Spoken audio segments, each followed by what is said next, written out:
Alors, Bezrat Hashem, le Chok d'Israël aujourd'hui, Lulu Nishmat, Yitzhak ben Raquel ben Ezra de Danemark, Charlotte bat Clara Blum, Uriel Yosef ben Yehudi Siboni, Kakosh Baruch Hu lui envoie un refoua shelema, ainsi que le Rav Asher Siboni de Marseille, refoua shelema le Kulam.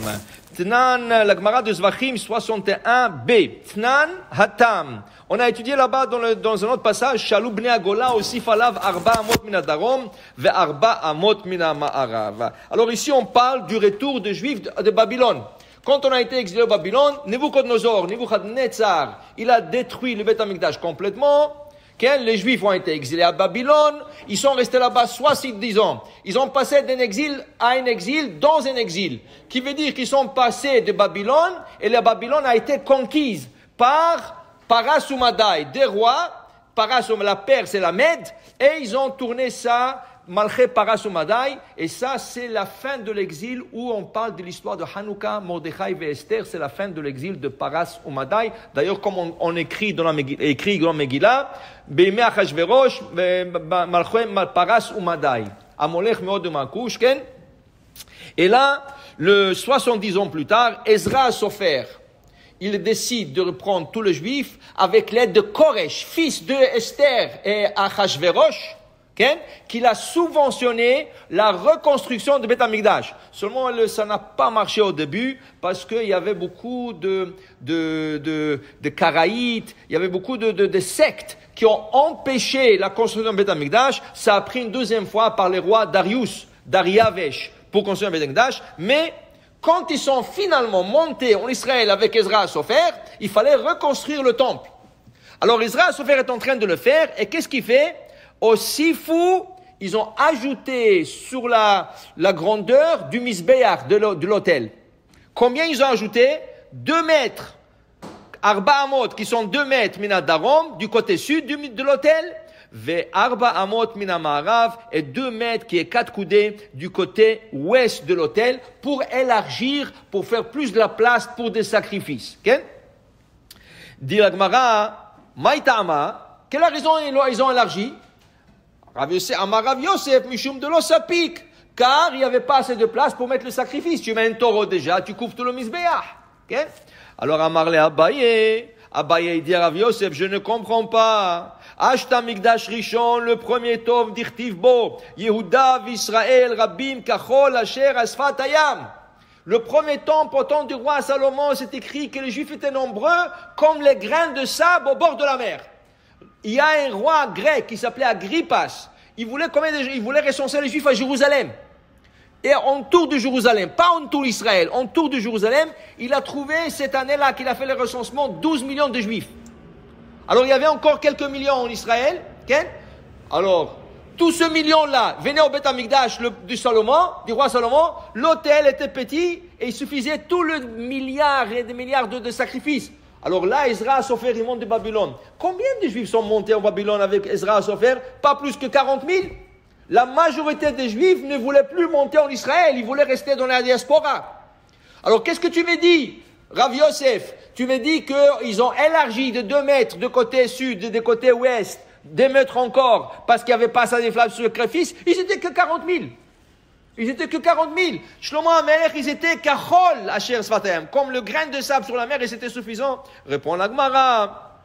Amarle, Rav Yosef répond à Abaye, Atam, Esh shel shamayim misayatam, Acha, En Esh shel shamayim misayatam. C'est différent. Là-bas, dans le temps du roi Salomon, il y avait un feu qui descendait du ciel et s'est installé sur l'autel. Et dans le feu, quand tu regardais le feu, tu voyais un lion. Et tu voyais comment, quand tu mettais un taureau sur le feu, comme si ce lion-là, il dévore le lion, le sacrifice, le taureau, il restait rien en quelques secondes. Esh min hashamayim, c'était un feu du ciel qui consumait le sacrifice. Et là, tu pouvais mettre des centaines de milliers de sacrifices, tout. D'un deuxième temple, ils n'avaient pas cette chance. Ils n'avaient pas Esh min hashamayim. Et en plus de ça, dans le feu, ils trouvaient une image d'un chien. Le chien, comment est-ce qu'il mange déjà? Un petit steak, ça ne donne pas beaucoup. Donc, c'est ça qu'il y avait. Alors, qu'est-ce qu'on doit arrêter dans cette Gemara? Tout dépend de la bracha. Ça dépend de la bracha. Si tu as la bracha d'Hachem, tu peux avoir des milliers et des milliers de sacrifices, tu n'as pas de bracha. Il y avait une fois un jeune homme, un vrai, il étudiait au collège. Il est venu voir Rav Shach. À cette époque, Rav Shach, c'était le grand Reshiva. Il est venu voir. Il dit, Rabbi, je suis au collège, je gagne $500 par mois. Mais j'ai trouvé un travail magnifique. Faire de bagel dans une compagnie de bagel de 3 heures du matin à 5 heures du matin. 2 heures. Mais ils vont me payer $1000 par mois. Alors il dit, Rabbi, écoutez, je vous demande votre conseil. J'ai fait ça de 3 heures à 5 heures du matin. Je vais aller prier Vatikin et je rentre au collège. Et là, j'ai $1500 par mois. Qu'est-ce que vous dites? Le Rabbi dit, ne le prends pas. Ne le fais pas. Reste au collège avec son $500, c'est mieux.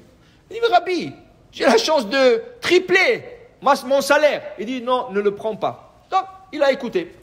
2 mois plus tard, ça lui a travaillé la tête. Pourquoi je vais prendre? Qu'est-ce qu'il y a là-bas? Il n'y a ni des femmes, ni des... qu'est-ce que 2 heures faire le bagel le matin, c'est pas la fin du monde.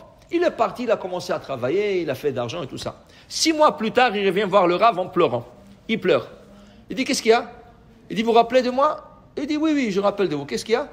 Il dit, écoutez, j'ai fait $1000 de plus par mois et je n'avais pas assez pour finir le mois. Et quand je faisais $500, il me restait un peu de change même. Il dit, je ne comprends pas, Rabbi, expliquez-moi. Il dit, c'est très simple. Quand tu as la bracha d'Hachem, quand tu as une bracha d'Hachem, qu'est-ce que ça veut dire ça? Ça veut dire que ta machine à laver ne se casse pas, le toit ne coule pas, la voiture, tu n'as pas besoin de faire toutes sortes de réparations. Il y a une bracha d'Hachem. Donc, les $500, ils sont plus que suffisants. Mais quand tu fais beaucoup d'argent, il y a beaucoup plus de dépenses. Et c'est ça que tu n'as pas compris. Tu voulais faire plus d'argent. Mais Hachem dit, maintenant qu'il fait plus d'argent, je ne lui donne pas la bracha. Qu'il se débrouille avec ce qu'il a. Et c'est ça. Quand tu as la bracha, c'est fini. Tu es bien. Alors, pour te dire, il faut toujours demander la bracha d'Hachem. Okay? La bracha d'Hachem. Les Chachamim disent, tu sais que c'est quoi la meilleure bracha que tu peux avoir? Le matin, quand tu sors de la maison, tu demandes à ta femme, donne-moi une bracha. Qu'est-ce que tu couvres les tzadikim? Dis à ta femme, donne-moi la bracha, c'est la femme, c'est la bracha de la maison. Mais à Hachem, qu'elle te dit, tu réussis aujourd'hui, tout ça. Ça, c'est déjà, tu as la bracha d'Hachem. Nianiach beracha el betecha. Ta bracha se trouve dans ta maison. Baruch Adonai le'olam. Amen ve amen.